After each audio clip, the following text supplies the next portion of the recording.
ঝাপসা ঝাপসা দেখা যাচ্ছে। এই 11টার দিকে এক ডাক্তার দেখিয়েছিলাম, ঔষধের ডোজ মনে হয় রিয়াক্ট করিস। এরকম তো হয় না, কাউকে চিনতে পারছি না, কাউকে চিনতেও পারছি না, কি বলছে নিজেও জানি না।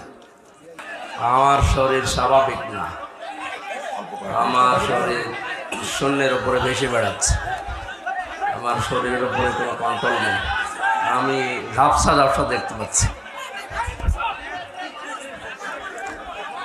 অসুস্থ, একেবারে খুবই অসুস্থ, প্রেশার একেবারেই নেমে গেছে।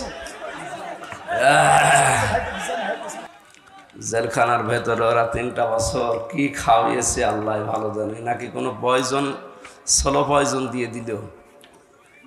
দিন যত যাচ্ছে তত খারাপ হচ্ছে। আর বহু ডাক্তার কবিরাজ দেখাচ্ছি না, ভালো হওয়ার পরিবর্তে আরো খারাপের দিকে যাচ্ছে।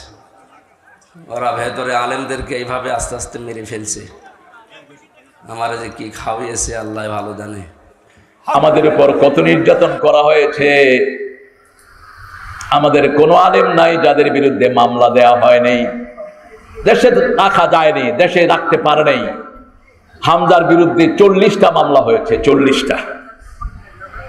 হামজা জানেও না, মিথ্যা, তার থেকে মিথ্যা লিখিত নেওয়া হয়েছে। এক মাহফিলে তাকে নিয়ে ওই দলের লোকেরা বলছে আমাদের নেত্রীর জন্য দোয়া করা ছাড়া তোরা ছাড়ুক না, নেত্রীর জন্য দোয়া করবে। হামজার বুদ্ধি বেশি না কম? হামজা কয়, হাত তোলেন, আল্লাহুম্মা রাব্বানা আতিনা ফিদ দুনিয়া হাসিনা ওয়া ফিল আখিরাতি হাসিনা ওয়া কিনা আযাবান নার। কিরকম দুষ্ট হামজা এবার বুঝে। আমি কইলাম কি রে? কয় অর্থ তো খুব একটা চেঞ্জ হয়নি, হেরা খুশি হয়ে গেছে। যাক, হেরা তো খুশি সব কিছুতে হয়। হুজুর অজ্ঞান আনছে দোয়া করতে, হুজুরে দোয়া করতেছে, আল্লাহ 15ই আগস্টে যারা ওই পরিবারকে শহীদ করে দিয়েছে তাদের সবাইকে জান্নাতুল ফেরদাউস দাও। হইছে নি দোয়া? হেতাগো নেতা অজ্ঞা খাড়ায় কয়, শেখ মুজিবের জান্নাতের ভালো স্থানে রাখি দিও। জাহান্নামের আমি তো জান্নাত কই ফেলাইছি। আচ্ছা, আরেক হুজুরের কাছে দোয়ার জন্য গেছে, ওই যে ঢাকা ভার্সিটির নাস্তিক একটা মারা যাওয়ার পরে হুজুর দোয়া করতেছে, আল্লাহ নেতা সাহেবকে হাবিয়া জান্নাত দিয়ে দিও। নেতারা তো আমিন আমিন কই বাড়ি চলে গেছে। হুজুর দিছে আমারে ফোন, বললাম ভাই কি রে কি? কই হুজুর আমি তো দোয়া একটা করে ফেলেছি উল্টা পাল্টা। কি দোয়া? কইছি হাবিয়া জান্নাত। কাল্লাই করছত।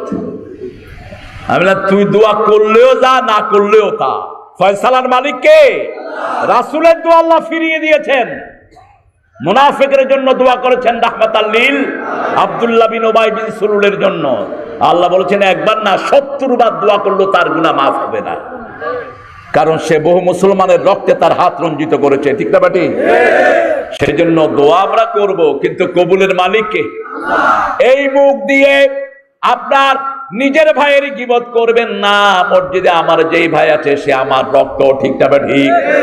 এখন মানুষের কাছে সমানে দাওয়াত পৌঁছান, এরকম সুন্দর সময় আমাদের জীবনে অতীতে আর কখনো আসে। প্রতিদিন একজন টার্গেট নেন, 10 জনের কাছে পৌঁছাবেন লা ইলাহা, তাকে মসজিদে নিয়ে আসবেন। যদি খাওয়া দিতে হয় খাওয়া দেন, তার হাতে কোরআন ধরিয়ে দিবেন। এই কাজটাই বিগত 50 বছর করছে জামায়াতে ইসলামী, আর কোনো কাজ নাই। আমাদের বইকে জঙ্গি বই বানায়, কোরআন যদি জঙ্গি হয় আমরাও জঙ্গি। ঠিক না বাটি? জঙ্গির দেখেছো কি? বাঘ দেখেছো, থাবা দেখো নাই। শরতের কমলতা দেখেছো, ঘাতক রক্তের দাবদাহ দেখনি। আমরা যদি অস্ত্র তুলে নেই পালানোর জায়গা পাবা না।